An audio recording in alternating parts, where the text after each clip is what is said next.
Buenos dias, bienvenidos, and welcome everyone to the Wilson Center.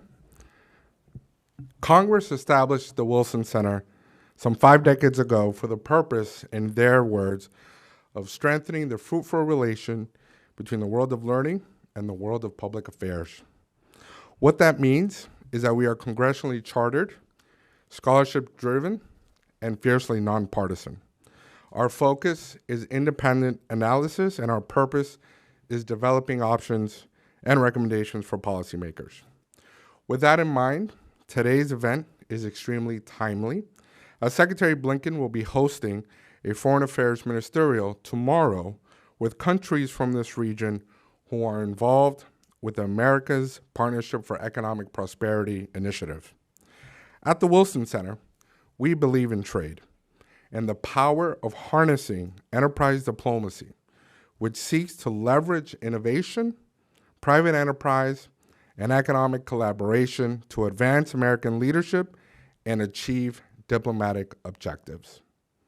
The United States ranks as Latin America's largest trading partner and its largest source of foreign direct investment.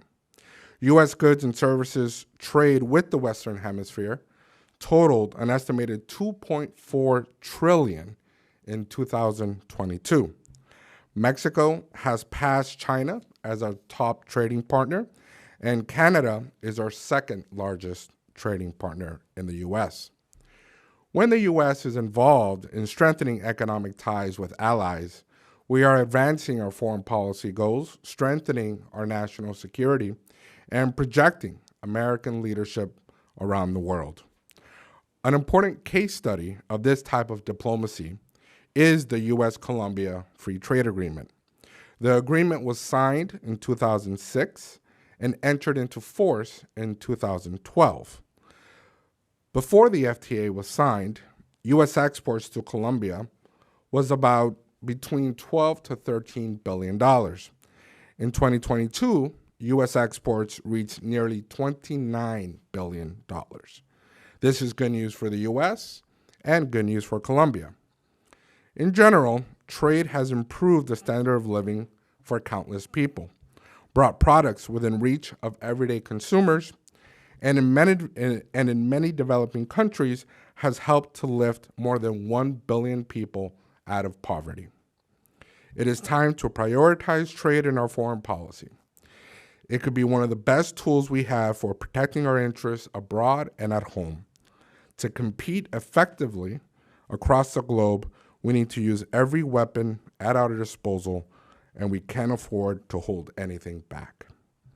To discuss these important issues, its implications, and offer recommendations for the future, we are honored here at the Wilson Center to bring for today's event. Two of our most distinguished entities are putting today's event together: the Iván Duque Center for Prosperity and Freedom and the Joseph B. Gildenhorn Fellow for Enterprise Diplomacy. We are joined as well by our moderator this morning, Ambassador Mark Green, President and CEO of the Wilson Center, former member of Congress from Wisconsin, former ambassador to Tanzania, and former administrator of USAID. Joining him on the panel will be Her Excellency Carolina Barco, who fought tirelessly for the passage of this free trade agreement in its inception, first as Colombia's foreign minister from 2022 to 2027, and then served as Colombia's ambassador to the U.S. Senator Roy Blunt, who is our inaugural Joseph B. Gildenhorn Fellow for Enterprise Diplomacy, also a champion of trade. He represented the state of Missouri for 12 years in the Senate and 14 years in the People's House, also known as the U.S. House of Representatives. And finally, President Iván Duque. President Duque served as Colombia's president from 2018 to 2022. We are honored to have him here at the Wilson Center chairing, of course, the Iván Duque Center for Prosperity and Freedom. Gracias, señor presidente. And to kick things off, I'm going to ask Ambassador Bill Brownfield from the great state of Texas, who is also a fellow here at the Wilson Center. I'm contractually obligated to always mention Texas whenever I introduce Bill. And great, that's right. Former U.S. Ambassador to Colombia, Venezuela, and Chile, he will kick things off. Ambassador Brownfield, the floor is yours.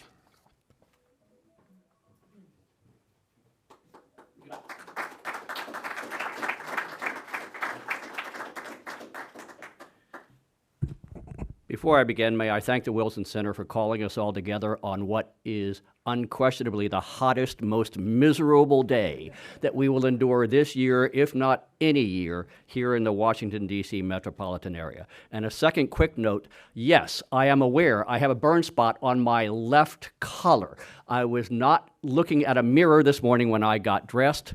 I'm aware of it, so 1, don't stare at it, and 2, don't ask me about it. With that, Senator, Señor Presidente, Embajadora y Ministra, and Ambassador, ladies and gentlemen, it is said on the program that I'm going to give a keynote address. I will not. I will offer what I'll call a scene setter, which lays out to some extent the history, which many people here are already aware of, but you're going to have to hear it once again, the history of how we reached where we are today on the U.S.-Colombia, or Colombia-U.S. Free Trade Agreement. Ladies and gents, the United States of America discovered free trade apparently sometime in the 1980s during the Reagan administration. Yes, I was alive then, as were many of you, by the way. And in fact, as you might expect, having discovered it, they kicked out as early as 1988, the first of our serious free trade agreements, and that was the U.S.-Canada Free Trade Agreement, which was augmented by 1994 with the addition of Mexico into NAFTA, at that time the largest free trade agreement that the United States had ever signed and promulgated.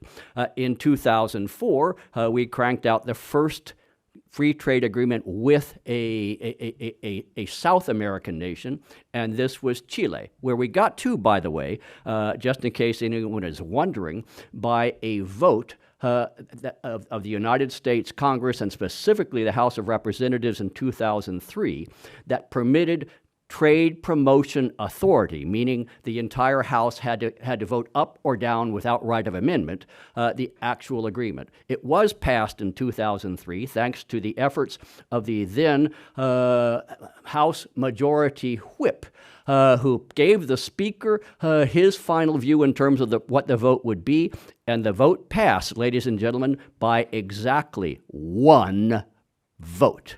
And who was that gentleman? Why, ladies and gents, he's seated, I believe, about, if you're looking from your direction, in the front row, about 4 seats from the left. He went on to become the senator from Missouri. At that time, he was a representative. He probably wanted to talk about that in the course of his presentation, but tough, I've already stolen his fireworks. In 1991, we put together what we call the Andean Trade Preferences Act. Sounds pretty cool, doesn't it? It involved Colombia, Bolivia, Ecuador, and Peru, but it wasn't a trade agreement. In that, it was literally statutory legislation from the United States Congress. It required regular renewal in order to stay valid, if you will, and it did not cover a great deal of trade territory for those 4 nations. It was, in fact, an additional element in our counter-narcotics and anti-drug efforts in the course of the 1990s and for a couple of years in the 2000s. It collapsed, to all intents and purposes, sometime around 2002, for a fairly simple reason, and that is Evo Morales in Bolivia, Rafael Correa in Ecuador, even Alberto Fujimori in Peru, and Carolina and Señor Presidente. I have to acknowledge that Dr. Samper and his presidency in Colombia did not help a great deal. But the point, ladies and gents, is that this convinced Colombia that the solution would be a free trade agreement. No more of this ATPA sort of stuff. And why? 1, it would be comprehensive, and 2, it would be permanent. Once passed by both national assemblies or legislatures, it would endure forever or until a formal revocation of the agreement or treaty by one of the 2 governments. Surprisingly, the United States government, whose executive branch was then run by George W. Bush, was equally enthusiastic. They were looking to show that the nature of the special relationship between the United States and Colombia. They wanted to send a signal, if you will, to the rest of Latin America as to how positive U.S. engagement in the region could be. So, easy peasy, right? You have two presidents and two governments that say, we want to have a free trade agreement. No, hell no, in fact. It's not at all easy or simple. Why, from the U.S. side? Every single kind of issue group or industrial group or economic group in the United States of America takes a strong position on this or any free trade agreement that the United States enters into. Organized labor has never seen a free trade agreement that they did not at least initially, hate and despise to the best of their ability. I will not speak for then Ambassador Barco, but I am told that even her legendary patience was at times stressed or stretched by the U.S. citrus fruit grower and their associations, or the cut flower industry of Colorado, or, God help us, the Louisiana sugarcane industry, all of whom had to receive some sort of special protection. The human rights community, again, it's a free trade agreement, but you can't have trade, apparently, without human rights, which is fine, but there's an intense amount of dialogue with them as well. And I recall having a long discussion in around 2007, maybe 2008, over the issue of child labor, because some of the small coffee growers in Colombia, wait for this, would actually have their children, their teenage children, working on the coffee plantation. And this was obviously wrong, although no one apparently told that to my father back when I turned 15 in the state of Texas, and he gave me 5 minutes of instruction on the tractor and said, go to town, and you're not going to be paid for this either. At the end of the day, however, both governments, as Eddie pointed out, reached a conclusion and signed the agreement in February of 2006. Are we done? Of course not. That would be far too simple. It now must go through both national assemblies. And I will say, and Carolina might challenge me on this, but I swear, I think we brought as many as 250 members of Congress, and there are only 535, down to Colombia, some for multiple visits, to kind of push, explain, convince, cajole to vote the correct way on the free trade agreement. I believe 1/2 or more of the United States government's cabinet, the president's cabinet, came down to Colombia for visits, usually over long weekends, because there's no such thing as taking time off for a long weekend when you're trying to get a free trade agreement through. I swear to God, Ambassador Barco and I saw more of one another between 2007 and 2010 as we were working U.S. congressional delegations than we probably have for the rest of our lives combined together. That said, in 2006, some of you may recall, the results of the November elections at that time were, as then President Bush called it, a good old-fashioned thumping, where the Republicans lost control of both houses. It became absolutely clear that the Democratic-controlled House and Senate were not going to give George Bush the free trade agreement that he wanted. That said, Barack Obama came to office in January of 2009, and God bless him, he actually understood the value and importance of this free trade agreement.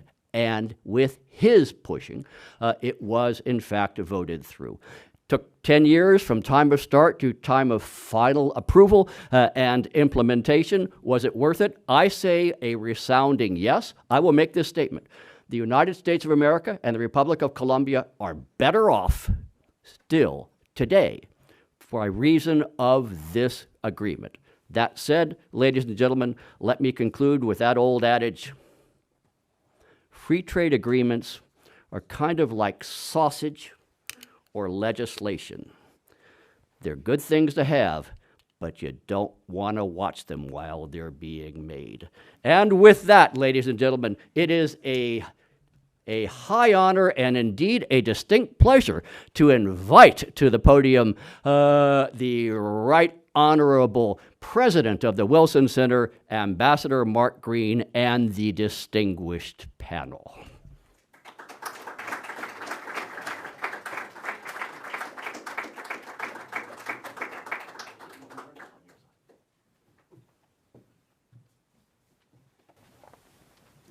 As always, a very tough act to follow. Ladies and gentlemen, thank you for joining us today. I think we all agree that we're at a crossroads moment for trade, crossroads moment for the Americas, and this discussion, I think, can be helpful as we explore the choices that are to be made in this crossroads moment. I think that we have heard from Ambassador Brownfield a little bit about the sausage making. I'm going to ask a few questions here in the limited time we have. And Carolina, Madam Ambassador, if I can begin with you. As Bill mentioned, you were Colombia's foreign minister when the FTA was originally signed in 2006. So you've heard from the Brownfield side. How about the Colombian side? What were your thoughts? And I'm sorry that you had to see more of Ambassador Brownfield in that time. And anyway. As you can imagine, it was always enjoyable to see him. It made life in that difficult period that we were going through, which was challenging. It worked out very, very well because I think the bipartisanship that has characterized our relationship with Plan Colombia and as we worked together on different issues was fundamental also during this period. And I don't think the Colombian government and later the Colombian embassy and the Colombian American embassy in Colombia and the Colombian embassy here worked really, really hard together. And I think that was one of the incredible strengths that we had. So it was a pleasure working with Ambassador Brownfield. I think, yes, I was going to start, but I think Ambassador Brownfield told the interesting story that when the FTA came up, Colombia had already had preferences because of ATPA, which had been fundamental in that it was to address the issue of drugs, but with the understanding when we talk about free trade, that by creating more jobs, by having trade, that was the better way to address this issue and create stability. So that the ATPA was in for 10 years, that's when our flour business grew so tremendously, and a lot of the different sectors grew, and it was important for our agriculture where we were facing all these issues. So that when President Uribe comes in, ATPA, which had been set up by President Bush 41 on a trip that he went to Colombia in 1990 when the whole issue of the drugs was starting, in a very courageous moment also because that was a time of Pablo Escobar and there was a lot of concern. Later as an ambassador, I had the chance to meet with a lot of the people who worked with him. And there was this feeling that maybe he shouldn't go down to Colombia, but he felt that it was important to go and meet with Alan Garcia of Peru, with Jaime Pasamora of Bolivia, and President Virgilio Arco of Colombia, and talk about the issues and see what we needed. And what we needed was economic development. And so, in a way, trade started there. And it was a one-way, and it was limited to half of the number of products that were later open with the FTA. But I think that was an important moment.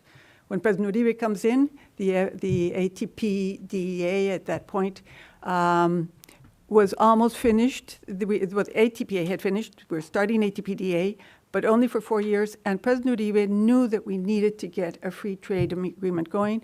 As Ambassador Brownfield said, Chile had just gotten their free trade agreement by one vote, but we were hopeful that the relationship we had would help us.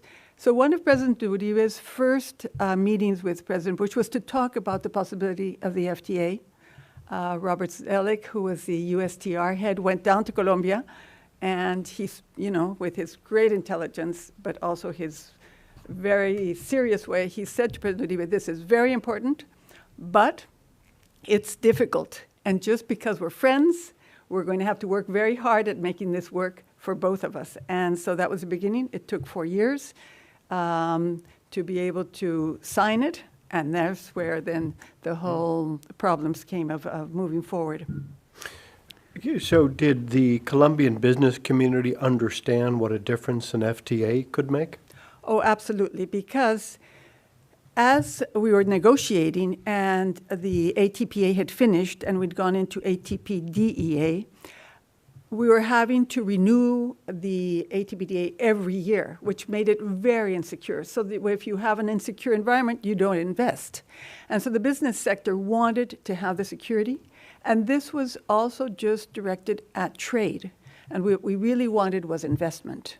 and investment both in manufacturing, but also access to services. And as we'll find, and as we look at what came out of the FTA, tourism, the work in the financial sector, et cetera, have all become very, very important. And this is what the FTA offered us. So the business sector was very invested. It was an important part of the negotiating team.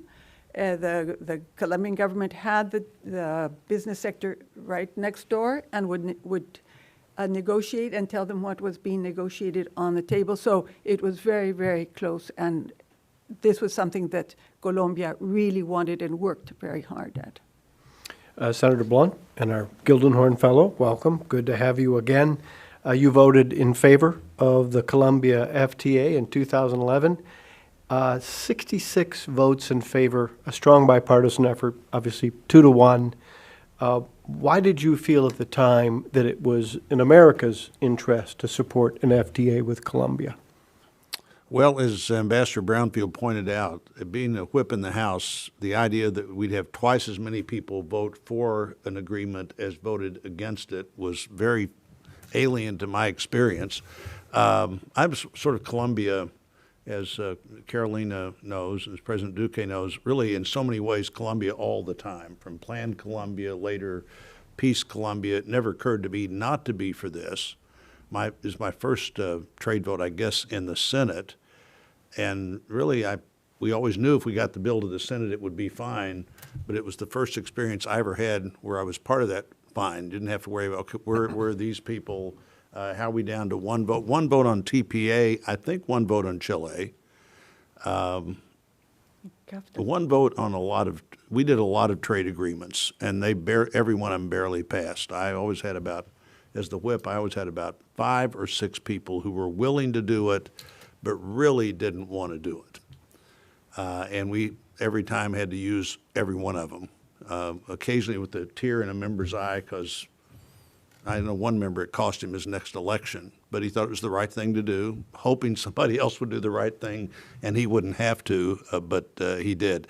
And the agreement is so good. And of course, you know, we did have this period where, particularly under President Reagan, free trade was just seen as one of the fundamental freedoms. That free trade led to the other freedoms being stronger for all the reasons Ambassador Barco mentioned.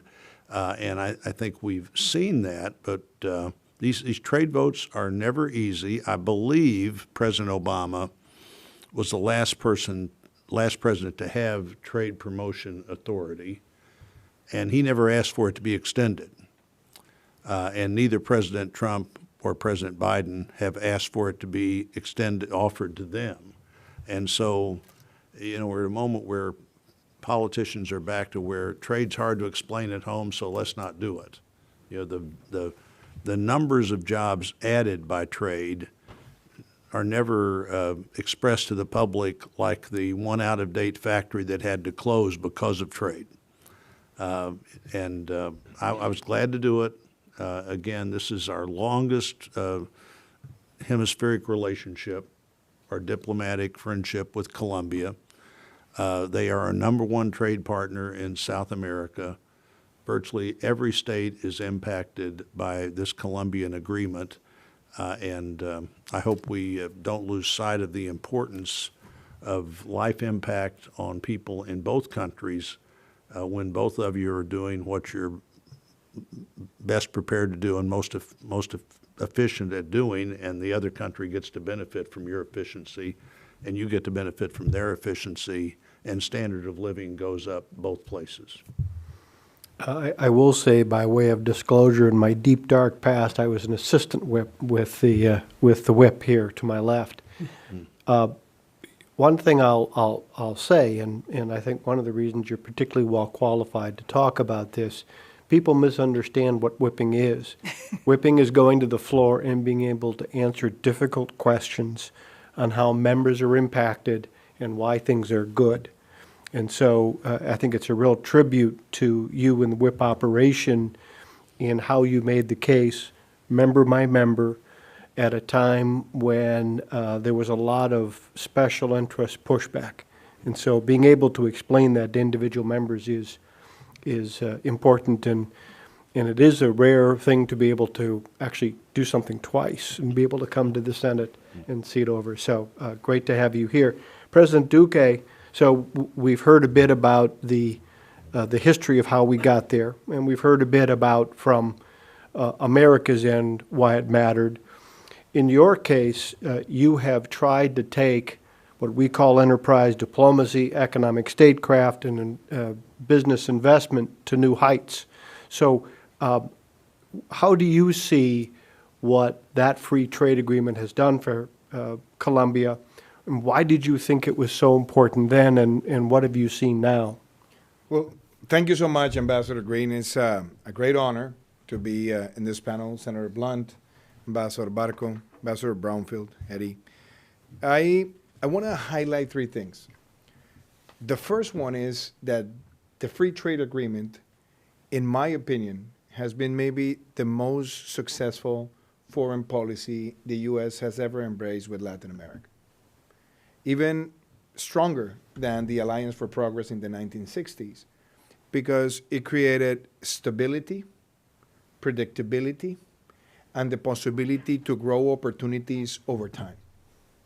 And I think that was essential. And in the case of Colombia, and I think Ambassador Barco framed it in a very nice way, it was bipartisan and bicameral. But it's also very important to put this in a broader context. There was the failure of the Doha round within the World Trade Organization. And initially, you remember in the Bush administration, there was this idea of getting approval of the FTA, which was obstructed by Chavez and the Kirchners and many of the extreme left governments in Latin America. So instead of maybe pushing it back and maybe look to new options, I think what the United States correctly did was, let's work through what at that time was called within the trade community as the spaghetti bowl. Let's start getting the bilateral agreements with different countries. And Chile was a great experience. And I think Colombia correctly saw in the Chile opportunity the way of building the case. And the fact that it was bipartisan and bicameral became very attractive, although there was a lot of resistance in some sectors in Capitol Hill. Nevertheless, I think the numbers that we have today speak by its own. Colombia has in the U.S. the #1 trading partner. We have more or less 31% of our overall exports to the United States. Even when are non-mineral related, you see a stronger weight. The U.S. represents almost 25% of Colombia's imports, but the U.S. represents 32% of Colombia's foreign direct investment. And this is growing. Just to mention few examples. In the last 6 years, Colombia got the approval of avocado, access to the United States. And the exports have grown by 6,000% since the moment we got access to the United States. Lemon, which was a product that we never saw easily to enter the United States, has grown over more than 650%. And these are opportunities. These are formal jobs that are created in the Colombian countryside. So I think that the free trade agreement is an exemplary measure. I have to say something because I think we also have to look into some mistakes that occurred. The fact that the free trade agreement was approved in 2006, but it took until 2012 to put it in shape and in functioning mode, I think it's something that should never occur again. Because after the majorities in Congress changed, we started having a lot of pushbacks also from sectors that wanted to, let's fine-tune some of the labor chapters, let's fine-tune here in some human rights chapters. And it was based a lot in pure politics. And if that agreement would have entered in 2007, maybe the results that we will have today will be much bigger. So I want to highlight that. But I also want to put something in the counterfactual mode. Imagine that this free trade agreements had never occurred. I would tell you that what would have happened in the region is that China would have invaded with free trade agreements the whole region and would have taken a larger advantage of the United States in the Western Hemisphere. So I think this was a measure that was done at the right time with the right instruments. And let me also highlight this, Ambassador Green. We have to look to this experience and make the voice louder, that this works, that this is good diplomacy. And what happened with Ecuador has to be seen as a red light, because Ecuador is not a trade threat to the United States. It's a much smaller economy than Colombia, Peru, or Chile. And when President Lasso was in office, he wanted to push for a free trade agreement, which basically could have been a copy-paste of any of the three that I just mentioned. And there was not a political good environment in Capitol Hill. So he never got it. But instead, he signed a free trade agreement with China in 6 months. So I think it's very important today to put back the trade agenda as a substantial part of good diplomacy between the United States and Latin America. For Colombia, this has been a major success. And now we see not only opportunities from the sectors that have come to invest in Colombia, but we have also seen, for example, the possibility of Colombian services providers to find immense opportunity in this market. So I will always say that this has been the best bipartisan, bicameral diplomacy that has ever been embraced with Latin America, for sure. Carolina, let me build on that. So it's not only bipartisan, bicameral, it's multi-administration. So at a time when there seems to be some doubt about trade's prospects going forward, the Colombia experience shows that, done the right way, done patiently perhaps, persistently, you can actually build a trade agreement that crosses certainly political lines back here. I can't speak enough to Colombia, but it can be done, but may take some time. You're absolutely right. In fact, I mean, what we saw and we lived with the free trade agreement was I arrived when it had been negotiated and was signed 6 months after I arrived here. So I knew we've got someone who got to vote on it multiple times and someone who got to. Exactly. And so when, so I thought, okay, I start my work, which involved, Ambassador Brownfield talks about 250 congressmen. I don't know if it's that many, but there were about 27 or 30 CODELs led by Congress and other SECDELs.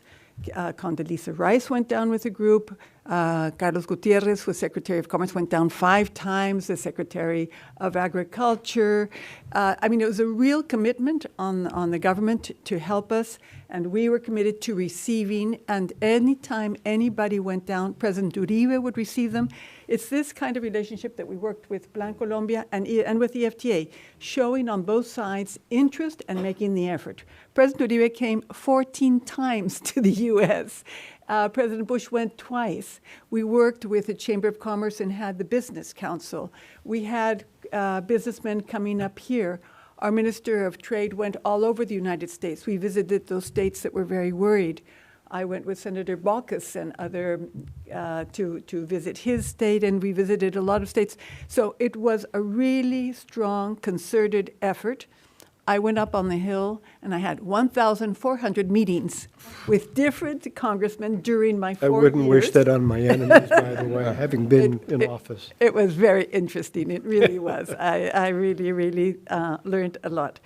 But it just shows that we had to talk. We had to explain, because there was concern by sectors, certain agricultural sectors that were worried, or confection or leather, but also the human rights and the labor.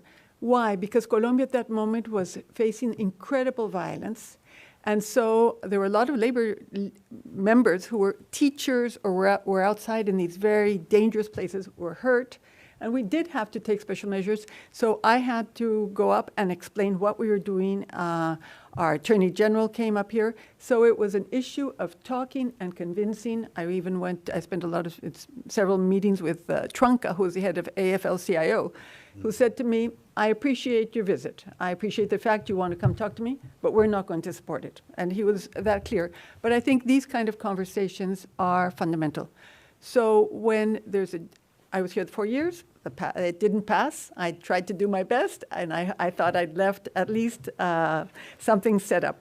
Then President Santos is elected with President Obama here, and they decide that maybe what we need to do is work on some labor rights, and there's a labor plan that is negotiated. And with that labor plan, President Obama presents it again to Congress and asks them to vote on it. Korea, the president of Korea was coming. There was great interest in signing the Korea agreement that was also waiting. And so I'm very grateful to Speaker Boehner, who said, fine, we'll do the work. There was a whip, the work was done, but we're going to vote the trade agreements in order, the way that they were presented. So first Colombia, then it was Panama, and then Korea. And the three were voted in such a civilized way after having worked for 6 years. Mm-hmm. First, they were voted in the House. Then I was invited by David Dreyer to have a cup of champagne, and then we went up to the Senate, and it was voted there. So in one evening, in 4 hours, or maybe more, the three agreements were voted, and it was done. And you had a lot of champagne. And a lot of champagne. And I was very happy to vote, to celebrate for the U.S. and for Colombia. So it was patience, it was working together, and it was making also compromises and listening and addressing the issues that were on the table. So I'm going to pick up on that first to you, Roy, and then to Iván Duque. So part of what you've just described goes well beyond the normal economic benefits that we always talk about and we tend to evaluate free trade deals upon. You're suggesting that the process and the provisions that come with signing a binding agreement also build better relations in other areas too. Roy, talk to us a little bit about that from the U.S. perspective. Why is trade good for elements and challenges beyond trade? Well, I'm one of the advocates of congressional travel, particularly places you would be afraid to go otherwise. But it brings the members together. You know, if Ambassador Barco or Ambassador Brownfield are right, maybe 200 members went to Colombia, and maybe 190 of them had never been to Colombia before and would not have gone otherwise.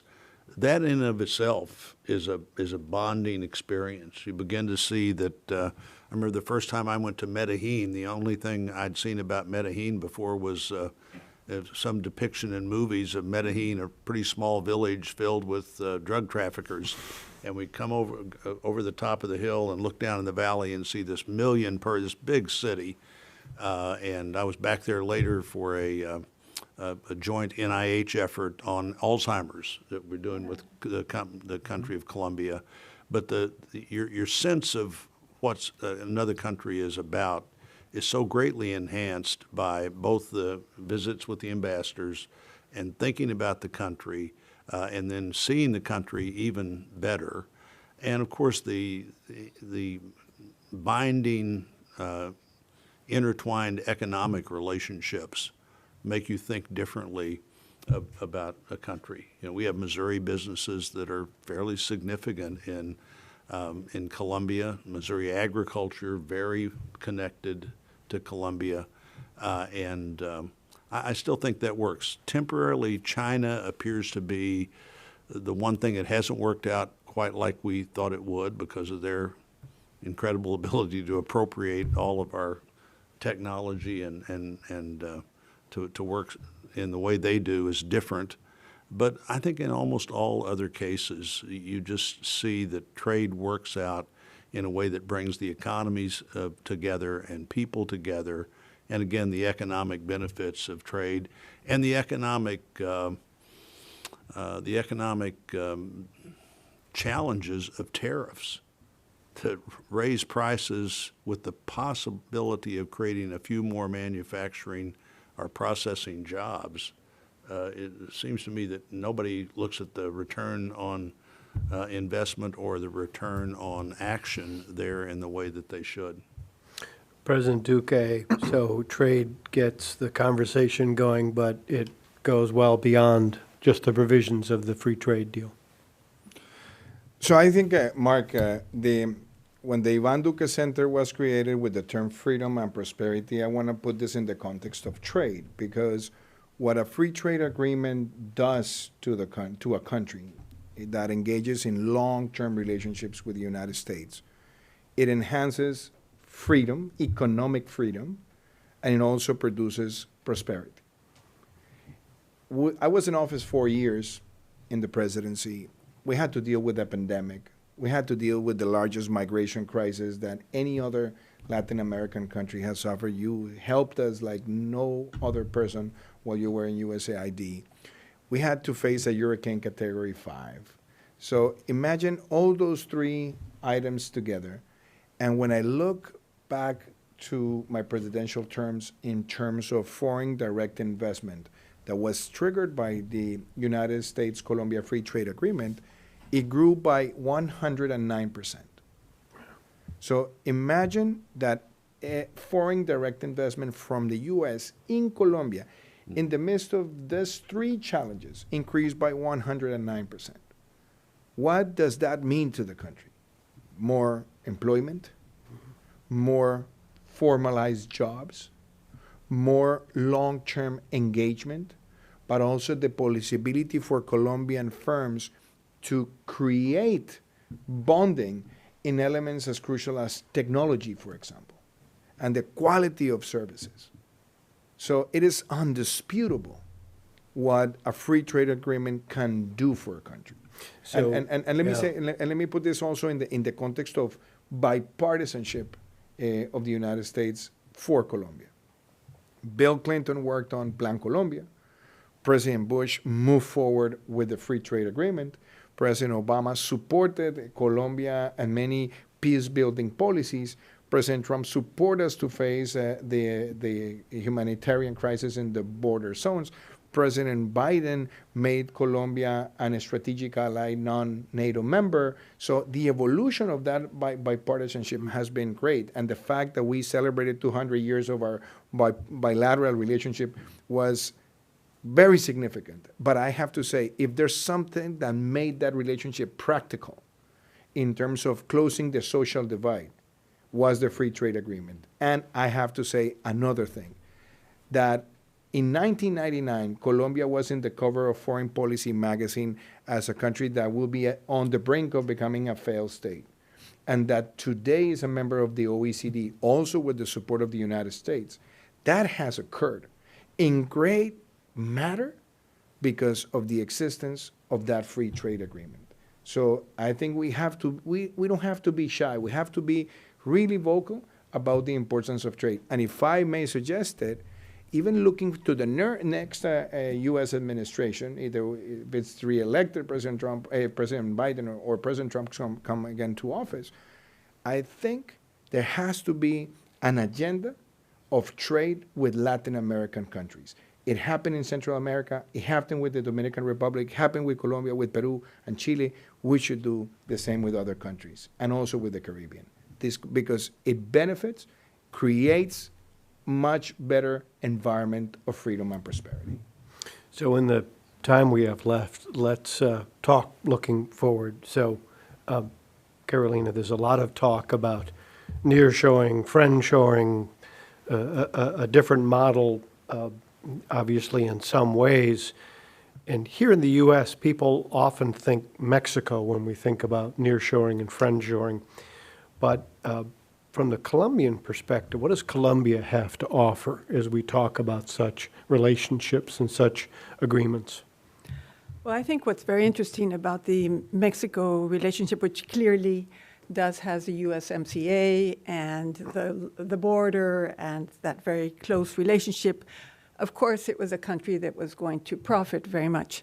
But if you look at Colombia and you look at geography, we are closer to the eastern part of the United States than Mexico.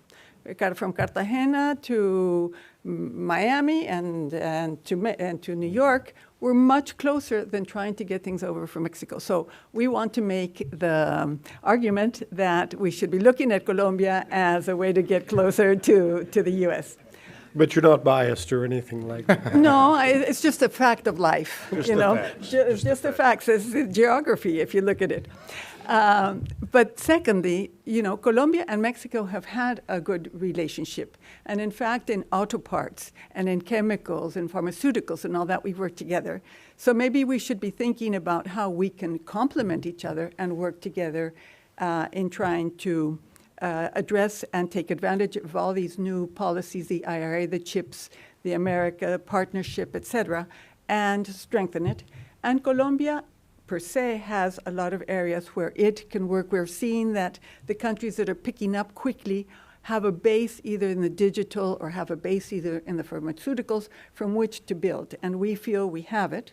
We also feel we have to work hard at making this work, because it does require not only setting out the framework. We have to see what steps we need to take together, both the U.S. and Colombia, in preparing our skilled labor, in having the adequate infrastructure, digital as well as others. So I think I'll leave theirs because I know that my other panelists have things to say. But I think it is a wonderful way. It goes along the lines of what President Duque is saying. We need to continue to strengthen our relationship in these areas and address the new challenges we have, geopolitical in this case, of how do we get the production chains closer, with friendly countries. Yeah. So I think this works in both of our benefits once again. So, Roy, let me ask you this. You and I both come from a flyover country. Mm-hmm. Neither the East Coast nor the West Coast, the part of the heart of America you and I are both from. So, But we're closer to Colombia than somebody is. indeed. But so as we look forward, you know, there's a lot of talk here in D.C. about the appeal to Washington, to members of Congress. But what about the appeal back in the heartland? Why is this, not just the Colombia Free Trade Agreement being good for Missouri, but why are these types of agreements good for the good people of Missouri? Well, for the reasons that we've already talked about today, the ability to take advantage of efficiencies in other countries, the ability to have products that are much more easily bought than products that we might be able to produce ourselves, and then, of course, those same kinds of jobs produce that are here produce a product that's appealing there. You know, Colombia is our biggest single trading partner in South America. The hemisphere matters a lot, and our relationships, as President Duque said, our relationships binding the hemisphere together should be one of our priorities. And in all of the nearshoring or friendshoring or onshoring discussion, frankly, where we live in the middle of the country, we probably benefit from people looking at that. But the jobs that come back will not nearly equal in number the jobs that left. Missouri was a huge shoemaking state for well over 100 years. It had big shoe factories, lots of European, German, and other immigrants that were really good at that kind of manufacturing. We don't have any of those anymore, but we still buy lots of shoes. We buy lots of shoes that cost less probably than we're making shoes, but we sell lots of things that we're more efficient at doing. So recapturing that is important. Understanding the dynamics, as I mentioned before, of trade are politically so difficult because the news focus is always on the jobs lost. It's as I said before, let me repeat myself. It's not on it's the 100-person factory that's been there for 125 years that closes, not on the 300 jobs were added 5 and 6 and 12 at a time in other places at the same time. And so members really don't like to go home and talk about this because the labor activity is immediately opposed always. There's always a human rights question in every country, and in fact, other countries then question our human rights positions, so you're placed in that, and the safe place politically has been tariffs and protectionism, and both parties essentially are there right now and have been for about 8 years, and there'll be a price to be paid for that by working families if we don't do something about that, and there'll be a price to be paid for that in our important defense and other relationships if we begin to withdraw from these agreements that have brought us together. President Duque, let me pick up on something you said in your last response. So let me take it a step further. What are the implications? What is the impact if the U.S. pulls back from these trade conversations, doesn't engage in enterprise diplomacy, particularly with our friends and neighbors? What's the impact of that, do you think? Let me respond with the counterfactual, because I think the counterfactual is very important to analyze the benefits of the free trade agreements. When you look, for example, at the economic weight of the United States GDP versus the European Union, I will tell you that maybe 10 to 12 years ago, the debate was whether the European economy was going to grow faster than the United States. And in fact, the US GDP has literally doubled against the European GDP. And it has been doubled pari passu with the expansion of all these trade deals. So the first question is, has trade benefited the United States economy to grow? The undisputable answer is yes. Has trade allowed the U.S. to promote more of its FDI in its strategic investments in different countries? The response is yes. Now, when I think about, for example, the term nearshoring and friendshoring, a lot of people argue that that has to be embraced because it's too dangerous to be so far away in countries that we don't know if later on they will be friendly with the United States. I think that's a political, maybe diplomatical argument, which should not be dismissed. You need to have it there. But I'm going to give you two of the most powerful arguments on why Latin America and the Caribbean represent not only a strategic opportunity, but a consequential opportunity. One has to do with the environment. When you look at a country like Colombia, Colombia has one of the lowest levels of emission per point of GDP compared to Mexico, to Brazil, to Argentina, to Peru, and to Chile. Which means that a dollar invested in Colombia is a greener dollar than maybe invested in some of those other countries. Also, the energy matrix. In Colombia, the energy matrix, 75% comes from hydro, and now almost 15% comes from non-conventional renewable like solar and wind.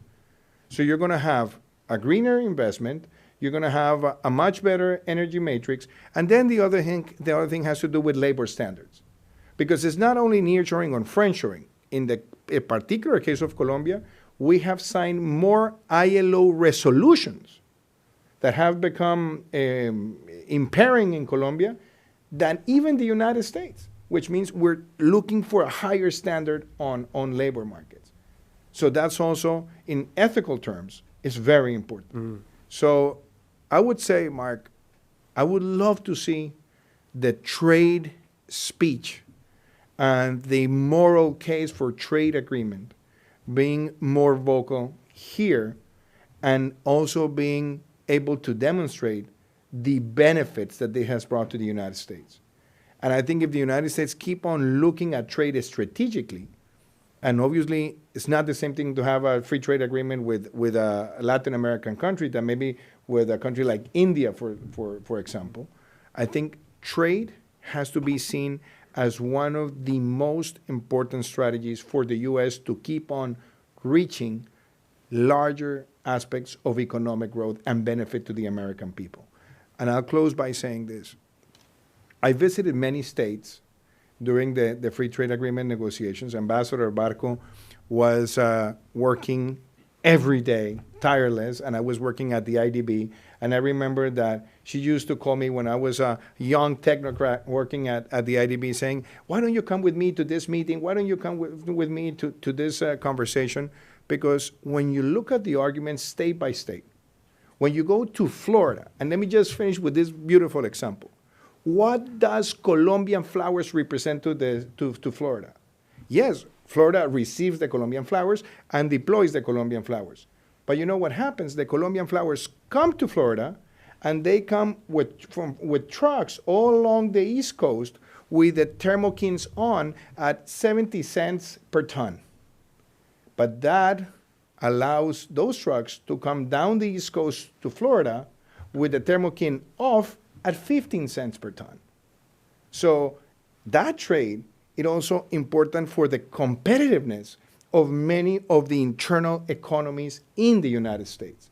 And if this is showcased state by state, you will find out that this has been beneficial in all the possible ways, not only to the U.S. economy, but to the U.S. working class. We've heard from our panelists the importance of making the case for trade and economic statecraft and enterprise diplomacy, and that's why we had this event today, to try to shed some light on the discussion by giving a great case in point. So our Gildenhorn Fellow, the Van Duque Center, and we're always delighted to have Carolina when we can. Thanks to all of you, and we look forward to moving forward. Thank you, everyone. Thank you.